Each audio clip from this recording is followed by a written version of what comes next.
کر لو اتباع ان صحابہ کی میرے بھائیوں۔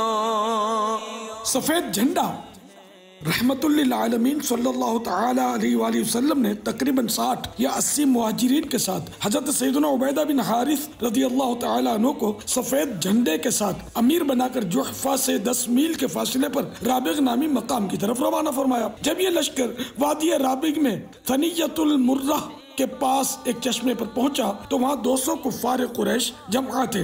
دونوں لشکروں کا آمنا سامنا ہوا۔ حضرت سیدنا سعد بن ابی وقاص رضی اللہ تعالی عنہ نے کفار پر تیر پھینکا۔ یہ سب سے پہلا تیر تھا جو مسلمانوں کی طرف سے کفار مکہ پر چلایا گیا۔ آپ رضی اللہ تعالی عنہ نے ترکش میں موجود 20 کے 20 تیر اس مہارت سے چلائے کہ ہر تیر کسی انسان یا جانور کو زخمی کر گیا۔ کفار ان تیروں کی مار سے گھبرا کر فرار ہو گئے۔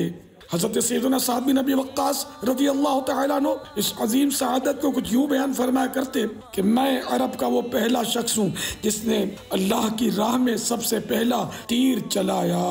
حضرت سیدنا سعد بن ابی وقاص رضی اللہ تعالیٰ عنہ وہ خوش نصیب صحابی ہیں جن کا تعارف خود اللہ پاک کے محبوب صلی اللہ تعالیٰ علیہ وآلہ وسلم نے کروایا۔ چنانچہ حضرت سیدنا سعد رضی اللہ تعالیٰ عنہ فرماتے ہیں میں نے نبی کریم صلی اللہ تعالیٰ علیہ وآلہ وسلم کی خدمت میں عرض کیا یا رسول اللہ میں کون ہوں؟ ارشاد فرمایا تم سعد بن مالک بن وہیب بن عبد مناف بن زہرہ ہو اور جو اس کے علاوہ کوئی اور نسب تمہاری طرف منسوب کرے اس پر اللہ کی لعنت ہو۔